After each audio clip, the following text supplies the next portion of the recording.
Hello everyone, আমি এইটো ভিডিঅ'ত কেইটামান ইম্পৰ্টেণ্ট LCM আৰু HCF ৰ কুৱেশ্যন ডিসকাস কৰিম যিকিটা যিকোনো কম্পিটিটিভ এক্সামৰ কাৰণে অতি গুৰুত্বপূৰ্ণ আৰু আমি এই ভিডিঅ'টোত শৰ্টকাটখিনি শিকিম আৰু কনসেপ্টখিনিও ক্লিয়াৰ কৰিম ঠিক আছে আমি প্ৰশ্ন এটালৈ আহিলো আৰু বেলেগ বেলেগ টাইপছৰ আমি কুৱেশ্যন ইয়াত ডিসকাস কৰিম এই প্ৰথম প্ৰশ্নটোলৈ আহিলো এই প্ৰশ্নটোত কৈছে তিনিটা সংখ্যা 2:3:4 অনুপাতত আছে আৰু সিহঁতৰ গসাও দিয়া আছে 12 তেন্তে সিহঁতৰ লসাগু কিমান আমি কুৱেশ্যনটো দেখাত এনেই দীঘল যেন লাগিছে টান যেন লাগিছে কিন্তু একেবাৰে সহজ যদি আমাৰ লসাগু আৰু গসাউৰ কনসেপ্টটো পুৰা ভালকে ক্লিয়াৰ আছে আৰু আমি যদি সিহঁতক উলিয়াব জানো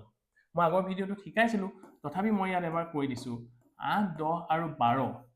কাৰণ জানিব লাগিব আমাৰ বেসিকখিনি ভালকে জানিব লাগিব তেতিয়াহে আমি শৰ্ট ট্ৰিকটো অতি সহজতে আয়ত্ত কৰিব পাৰিম ইহঁতৰ যদি আমাক গসাউ উলিয়াবলৈ দিয়ে আমি কি কৰো প্ৰথমতে আমি সিহঁতক চাম যে ইহঁত তিনিটা সংখ্যা হৰণ যোৱা সংখ্যা কি আছে তিনিটাকে হৰণ কিহেৰে যায় প্ৰাইম নাম্বাৰ 2 ৰে যায় 2 ৰে 8ক যাব 4 বাৰ 10ক যাব 5 বাৰ আৰু 12ক যাব 6 বাৰ হয়নে ভালকে এবাৰ চাই লবা বহুতে গণ্ডগোল কৰে তিনিটা সংখ্যা দিয়া থাকিলে এতিয়া ইহঁতৰ আকৌ আমি চাম এই তিনিটাকে হৰণ যোৱা আৰু বেলেগ কিবা সংখ্যা আছে নেকি গসা উলিয়াবলৈ গৈ আছো তিনিটাকে হৰণ যোৱা বেলেগ সংখ্যা যেহেতু নাই গতিকে এইটোৱে হৈ যাব সিহঁতৰ গৰিষ্ঠ সাধাৰণ উৎপাদক কিছুমানে এটো গসাগু বুলি পঢ়ে যেটো একদম ভুল গসাগু নহয় এতিয়া আমি আকৌ লসাগুৰ ক্ষেত্ৰত চাম এইটোহে লসাগু মানে গুণিতক লঘিষ্ঠ সাধাৰণ গুণিতক যাক এলসিএম বুলি কয় লিষ্ট কমন মাল্টিপল এতিয়া আমি চাম এতিয়া মই কৈছিলো যে ইয়াৰ পৰা ইয়ালৈকে পূৰণ কৰিব লাগিব লসাগুৰ কাৰণে কিন্তু পূৰণটো আমি এতিয়াই নকৰো ইহঁত তিনিটাক হয়তো নাযায় কিন্তু দুটাক যোৱা কিবা সংখ্যা আছে নেকি সেইটো আমি চাম দুটাক যোৱা সংখ্যা আছে 2 আছে গতিকে 2 ৰে আমি 4 হৰণ কৰিম দুবাৰ যাব 5 টো আমি নাযায় বহাই থলো আৰু 6 টো 2 ৰে যাব 3 বাৰ এতিয়াহে আমি ইয়াৰ পৰা ইয়ালে পূৰণ কৰিলে কি পাই যাম লসাগু পাম মানে 2 পূৰণ 2 পূৰণ 2 পূৰণ 5 পূৰণ 3 এইটোহে হ'ব লসাগু ঠিক আছে গতিকে এইকেইটা পূৰণ কৰিলে কি হ'ব 5 3 15 নংকে পূৰণ 2 পূৰণ 30 30 ৰ লগত 4 পূৰণ কৰিলে 120 হৈ যাব কিহতৰ লসাগু এখিনি মই এটো কাৰণে কৈ লৈছো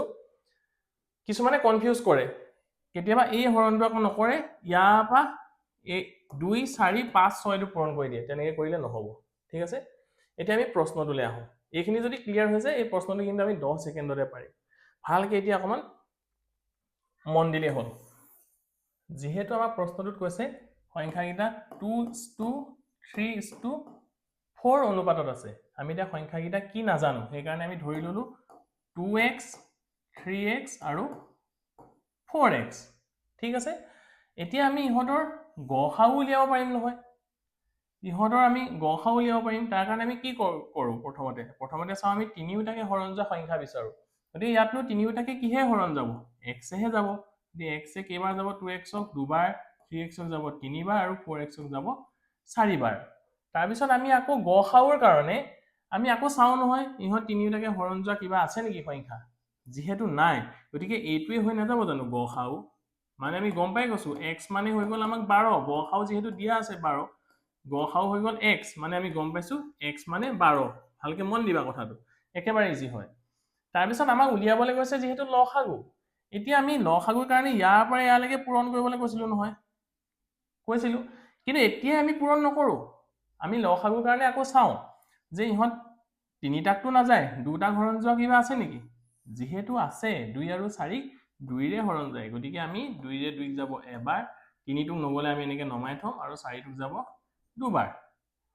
ঠিক আছে এতিয়া আমি ইয়াৰ পৰা ইয়ালৈকে পূৰণ কৰিলে কি পাই যাও লসাগু পাই যাও হয়নে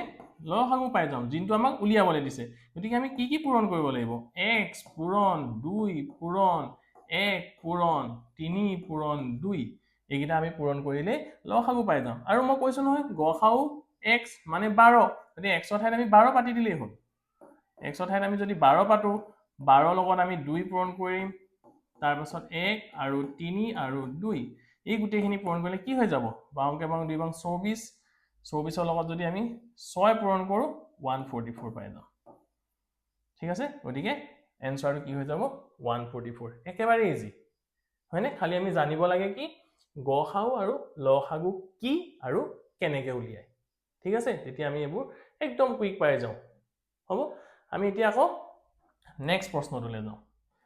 এই প্ৰশ্নটো চোৱা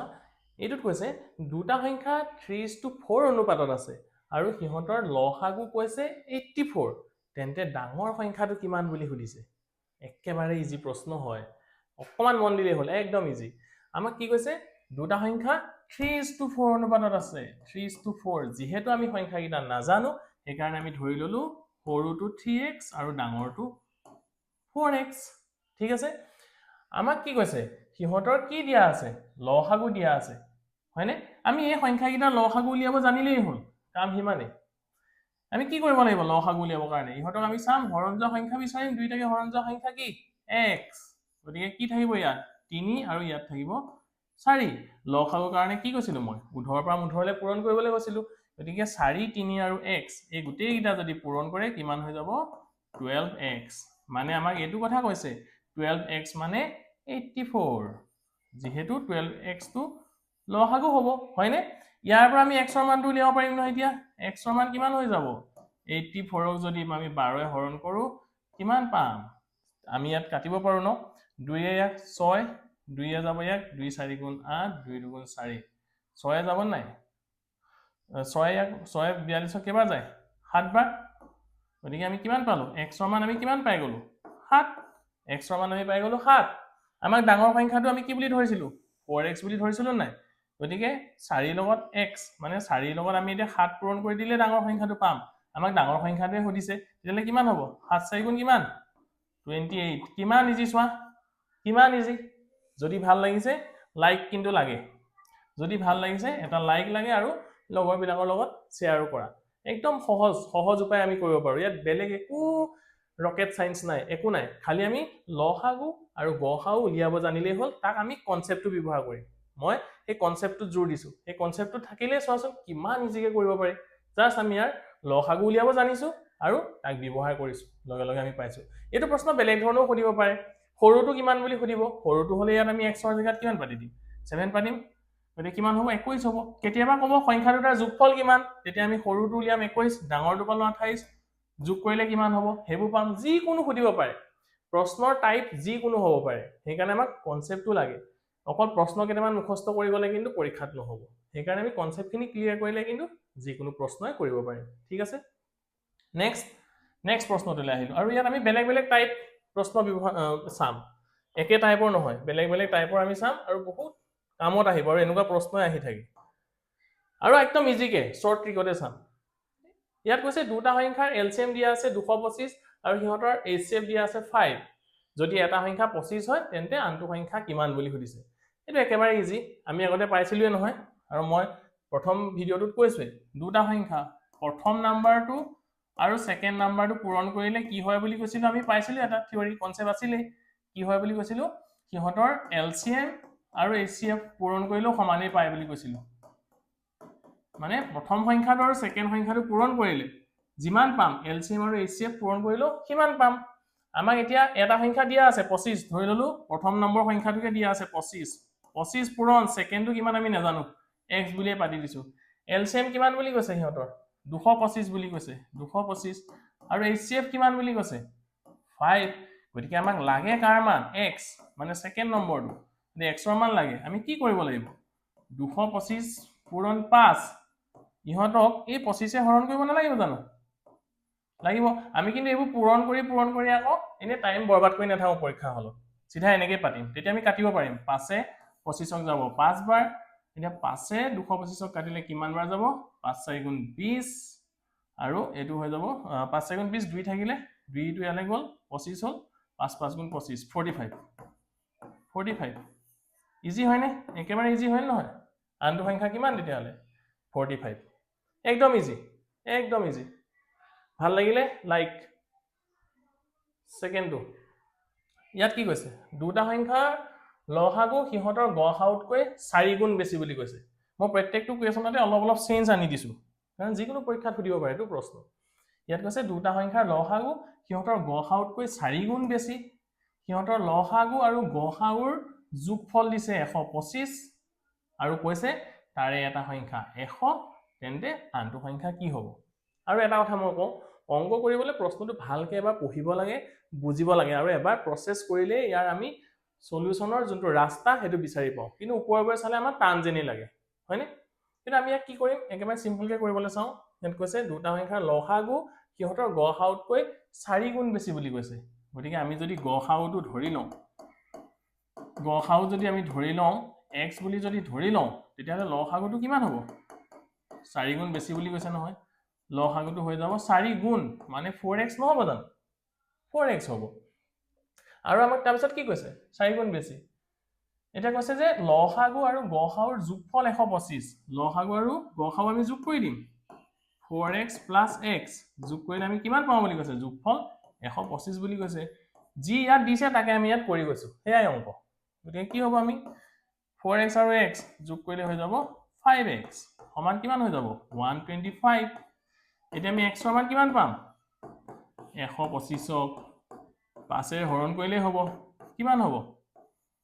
5ৰে কাটিব পাৰি, 5 দুগুণ 10, 2 ইয়ালৈ গ'ল, 5 5 গুণ 25, x ৰ মান গ'ল, পাই গ'লো আমি 25। x মানে কি লৈছিলো আমি? x মানে গসাউ। x মানে তেতিয়াহ'লে কি গম পাইছো? গসাউ, হয়নে? তেন্তে গসাউ পাই গ'লো 25। এতিয়া লসাগু কিমান হ'ব? লসাগু আছিলে 4x। 4x মানে 4 লগত আমি 25 পূৰণ কৰি দিলে হ'ল। x ৰ মান যিহেতু 25 পাইছো, গতিকে 4 আৰু 25 পূৰণ কৰিলে কিমান পাম আমি? 100 পাম। মানে গম পাই গ'লো গসাউ হৈ গ'ল 25 আৰু লসাগু হৈ গ'ল 100, হয়নে? এইখিনি মই দীঘলকে এইটো কাৰণে কৈ আছো কনচেপ্টটো ভালকে জানিবৰ কাৰণে। তাৰপিছত আমি শ্বৰ্ট ট্ৰিকবিলাক শিকিমেই। এতিয়া আমি আগতে পাইছিলো নহয়, অলপ আগত আগৰ প্ৰশ্নটোতে, দুটা সংখ্যাৰ পূৰণফল সিহঁতৰ লসাগু আৰু গসাউৰ পূৰণফলৰ সৈতে সমান। মানে গসাউ আৰু লসাগুক পূৰণ কৰিলে যিমান পাম, আমি সংখ্যা দুটাক পূৰণ কৰিলেও সিমান পাম। তেতিয়াহ'লে এইটো কথা বুজি পাইছো, 25 আৰু 100 মানে লসাগু আৰু গসাউ পূৰণ কৰিলে যিমান পাম, সংখ্যা দুটাক পূৰণ কৰিলেও সিমান পাম। এটা আমাক দিয়া আছে 100, আনটো কিমান আমি নাজানো, হয়নে নহয়? ইয়াতো ওলাই আছে এইটো 100, এইটো 100 গ'ল। তেতিয়াহ'লে এইটো যদি আমি নাজানো, x বুলি যদি ধৰো, x সমানটো কিমান হ'ব? 25। তেতিয়াহ'লে আনটো সংখ্যা 25 হ'ব নাই? হ'বনে নহয়? একদমেই ইজি। খালি অকমান মন দিলে হ'ল কেনেকৈ কৰিছো। যেতিয়া আমি এইখিনি প্ৰেক্টিচ কৰিম নহয়, আৰু নিজে আমি শ্বৰ্ট ৱে গম পাই যাম কেনেকৈ আমি কৰিব পাৰো। ঠিক আছে? সেইকাৰণে একদম কনচেপ্টবিলাক ক্লিয়াৰ হ'ব লাগে। ঠিক আছে? তাৰপিছত আমি আহোঁ তাৰ পিছৰ প্ৰশ্নটোলৈ। ইয়াত কি কৈছে? ইয়াত কৈছে 6, 4, 8, 12 আৰু 16ৰে ভাগ কৰিলে প্ৰতিটো ক্ষেত্ৰতে 2 বাকী থকা সৰ্বনিম্ন সংখ্যাটো কিমান সুধিছে। মানে এনেকুৱা এটা সংখ্যাৰ কথা কৈছে যিটো সংখ্যাক আমি 4য়ে হৰণ কৰিলে, 6য়ে হৰণ কৰিলে, 8য়ে হৰণ কৰিলে, 12 আৰু 16য়ে হৰণ কৰিলে বাকী কিমান থাকে বুলি কৈছে? বাকী 2 থাকে বুলি কৈছে। 4য়ে হৰণ কৰিলেও, 6য়ে হৰণ কৰিলেও, 8য়ে হৰণ কৰিলেও, 12য়ে হৰণ কৰিলেও আৰু 16য়ে হৰণ কৰিলেও বাকী কিমান থাকিব লাগিব বুলি কৈছে? 2 থাকিব লাগিব। তেনেকুৱা ক্ষেত্ৰত কি কৰো? এইটো এটা টাইপৰ কুৱেশ্যন, এনেকুৱা প্ৰশ্ন আহে। তেনেকুৱা ক্ষেত্ৰত আমি প্ৰথমতে কি কৰিব লাগিব? ইহঁতৰ লসাগু উলিয়াব লাগিব। মানে 4, 6, 8, 12 আৰু 16 গোটেইকেইটাই হৰণ যোৱা চবতকে সৰু সংখ্যাটোৱে লসাগু নহয় জানো? গতিকে ইহঁতৰ লসাগু উলিয়াবলৈ কি কৰিব লাগিব? গোটেইকেইটাকে হৰণ যোৱা সংখ্যা বিচাৰিলো 2, 2 দুগুণ 4, 2 তিনি গুণ 6, 2 4 গুণ 8, 2 6 গুণ 12 আৰু 2 8 গুণ 16। এইবোৰ পৰীক্ষাত আমি কৰি নাথাকো, দেখিলে গম পামগে ইয়াৰ লসাগু কি হয়। খালি প্ৰেক্টিচটো লাগিব। তাৰপিছত আকৌ 2য়ে হৰণ কৰিব পাৰি। 1 3ক নাযায়, থলো, 4ক যাব দুবাৰ, 6ক যাব 3বাৰ, 8ক যাব 4বাৰ। তাৰপিছত আকৌ আমি 3য়ে কৰিব পাৰো। 1, এইটো মানে দীঘলকে দেখাইছো, পিছত কিন্তু এইবোৰ কৰি থাকিবলৈ দৰকাৰ নাই। 3য়ে 3ক এবাৰ আৰু 4ক নাযায়, আমি থলো, আৰু ইয়াক কিহে যাব? 2য়ে যাব। 1 1 1 1 আৰু 2। আমি এতিয়া গোটেইখিনি পূৰণ কৰিলে পাই যাম সিহঁতৰ লসাগু, আৰু গোটেইখিনি আমি পূৰণ কৰিলে 48 পাম। মানে 16ও 48ক হৰণ যায়, 12ও যায়, 8ও যায়, 6ও যায় আৰু 4ও যায়। এতিয়া কি কৰিব লাগিব? আমাৰ বাকী 2 ৰয় বুলি কৈছে নহয়, সেই লসাগুটোৰ লগত বাকীটো আমি যোগ দি দিব লাগে। বাকী কিমান? 2। সেইটোৱে হৈ যাব আমাৰ এনসাৰ। এনসাৰ হৈ যাব আমাৰ 50। ঠিক আছে? যেতিয়া ভালকে এবাৰ মন দিয়া, কৈছে যিকোনো সংখ্যা, কেতিয়াবা 2টাও দিব, 3টাও দিব, সিহঁতে ভাগ কৰিলে যদি বাকীটো যদি সেম সংখ্যা হয়, একেই থাকে, মানে 2 বুলি কৈছে, তেতিয়া আমি কি কৰিব লাগিব? সেই সংখ্যাকেইটাৰ লসাগু লৈ যিটো বাকি কৈছে সেইটো যোগ কৰি দিলেই হ'ল সেইটোৱে হৈ গ'ল তাৰ এনসাৰ এই প্ৰশ্নটোত কৈছে আমাক কি উলিয়াবলৈ দিছে গসাউ উলিয়াবলৈ কৈছে আৰু ডেসিমেল সংখ্যা দিয়া আছে আমি তো দুটা নিয়মত কৰিব পাৰো প্ৰথমতে আমি কি কৰিব পাৰো এই ফ্ৰেকশন খিনি ওকে এই ডেসিমেল খিনি আমি কিলে নিব পাৰো ফ্ৰেকশনলে নিব পাৰো ভগ্নাংশলে কি হৈ যাব 24/10 হ'ব কিয়নো ইয়াত দশমিকৰ পিছত এটা সংখ্যা আছে এটো কিমান হৈ যাব 36/100 আৰু এটো হৈ যাব 72/10 যেহেতু দশমিকৰ পিছত এটা সংখ্যা আছে হয়নে আমি এটা গসাউ উলিয়াবৰ কাৰণে এটা ফ্ৰেকশনৰ গসাউ উলিয়াবৰ কাৰণে আমি আগৰ ভিডিঅ শিকিছিলো কি কৰিব লাগে ওপৰৰ গুটেইখিনি গসাউ উলিয়াব লাগিব আৰু তলৰখিনি লসাগু উলিয়াব লাগিব তেন্তে 10 100 আৰু 10 100 আৰু 10ৰ আমি লসাগু কিমান পাম 100 পাম হয় নহয় 100 হ'ব কাৰণ 100 100 হৰণ যায় 10 100 হৰণ যায় আৰু এটো 10 100 হৰণ যায় এতিয়া ওপৰৰ আমি উলিয়াব লাগে গসাউ থাকিলে কিমান 24 36 আৰু 72 ইহতৰ আমি গৰিষ্ঠ সাধাৰণ উৎপাদক উলিয়াম আমি জানুই 2 এ যায় ইহতক 12 18 আৰু এটো 36 আকৌ 2 ৰে যাব 2 6 গুণ 12 2 9 গুণ 18 আৰু এটো হৈ যাব 2 18 36 এতিয়া গসাউ উলিয়াবলৈ গৈ আছো গতিকে আমি এডখতে ৰাখিব লাগিব কিয়নো আচ্ছা আৰু সাম ইহতৰ হৰণ যোৱা সংখ্যা আৰু আছে নি চাব লাগিব নহয় আমি ইয়াতে নেৰাখো ইহতৰ হৰণ যোৱা সংখ্যা আছে 3 এ যাব নহয় কি হ'ব 3 2 গুণ 6 3 3 গুণ 9 3 6 গুণ 18 এতিয়া আমি চাম ইহত তিনটাক হৰণ যোৱা আৰু কিবা সংখ্যা আছে নি তিনিওটাকে হৰণ যাব লাগিব যিহেতুকে আৰু আছে জানো কিবা নাই 2 এ এটুকেহে যায় 3 এ এটুকে যায় গতিকে আমাক গসাউ কিমান হৈ যাব এই তিনটা পূৰণ কৰিলে হ'ব 3 2 গুণ 6 6 2 গুণ 12 হৈ যাব এটো আৰু ইয়াক আমি যদি উত্তৰটো আমাক ডেসিমেলত থাকে তেতিয়াহলে 0.12 হ'ব ভগ্নাংশত থাকিলে আমি ইয়াক সিম্পলেস্ট ফৰ্মুলা নিব পাৰো 2 ৰে আমি কাটিব পাৰো 2 6 12 আৰু এটো হ'ব 50 6/50 এনসাৰটো কেনেকৈ আছে হেতু লগত কথা ডেসিমেলত থাকিলে এটো 0.12 ঠিক আছে আৰু এটা কোৱেশ্চন চাও এটো এবাৰ এডিআৰিত আহিছিলে কৈছে দুটা সংখ্যা 2:3 অনুপাতত আছে আৰু সিহঁতৰ গসাউ আৰু লসাগুৰ পূৰণফল দিছে 96 সংখ্যা দুটাৰ এবাৰ কি সুধিছে যোগফল সুধিছে আমি যেহেতু সংখ্যা দুটা নাজানো আমি ধৰি লও 2x আৰু 3x আছে সংখ্যা কিটা 2x আৰু 3x বুলি আমি ধৰি লৈছো যেহেতু অনুপাতত আছে আমাক কি কৈছে লসাগু আৰু গসাউৰ পূৰণফল 96 বুলি কৈছে আমি জানো নহয় যে দুটা সংখ্যা পূৰণ কৰিলে সিহঁতৰ লসাগু আৰু গসাউৰ পূৰণফলৰ সৈতে সমান হয় মানে এটোই কথা কোৱা নাই জানো এটা সংখ্যা যদি 2x হয় আমি ধৰি লৈছো আন এটা যদি 3x হয় দুইটা পূৰণ কৰিলে সিহঁতৰ পূৰণফলটো লসাগু আৰু গসাউৰ পূৰণফলৰ সৈতে সমান আমাক দিয়াই আছে লসাগু আৰু গসাউৰ পূৰণফল দিয়া আছে 96 গতিকে এটো কি হৈ যাব 3 2 গুণ 6x স্কয়াৰ ইকুৱেল টু 96 ইয়াৰ পৰা আমি x স্কয়াৰ মান কিমান পাই যাম 96 ক 6 ৰে হৰণ কৰিব লাগে কিমান হ'ব 6 আমি হৰণ কৰিলে 16 পাম x স্কয়াৰ মান কিমান পাম 16 গতিকে x ৰ মান কিমান হৈ যাব x ৰ মান হৈ যাব 4 প্লাস মাইনাস 4 হ'ব ঠিক আছে কিন্তু আমি ইয়াত প্লাসটোৱে কনসিডাৰ কৰিম কাৰণ এনসাৰ গুটেখিনি প্লাসতে আছে হয়নে গতিকে x ৰ মান যেহেতু 4 হ'ল x ৰ মান যদি 4 হয় তেতিয়া আমি সংখ্যা কিটা ধৰি লৈছিলো 2x আৰু 3x বুলি সংখ্যা কিটা কি হৈ যাব প্ৰথম সংখ্যাটো হৈ যাব 2 পূৰণ x ৰ হেত আমি 4 পাতিম 8 আৰু 2 নম্বৰ সংখ্যাটো কি হৈ যাব 3x ন 3x আছিল গতিকে 3 পূৰণ 4 সমান 12 মানে সংখ্যা দুটা 8 আৰু 12 কিন্তু আমাক এতিয়া সুধিছে জানো সংখ্যা কিটাৰ যোগফলহে সুধিছে গতিকে 12 আৰু 8 যোগ কৰিলে কিমান হ'ব এইটো 20 এনসাৰ মই ধুনীয়া কৈছো প্ৰশ্ন যিকোনো সুধিব পাৰে খালি কনসেপ্টটো ইম্পৰ্টেন্ট গতিকে আৰু তেনেকুৱা বহুত প্ৰশ্ন আমাক সুধে লসাগু আৰু গসাউৰ ওপৰত গতিকে আমি প্ৰেক্টিস কৰিলে পাৰিম আৰু আজিলে ভিডিঅটো ইমানতে সামৰিছো যদি ভাল লাগিছে লাইক কমেন্ট আৰু শ্বেয়াৰ কৰিবা ঠিক আছে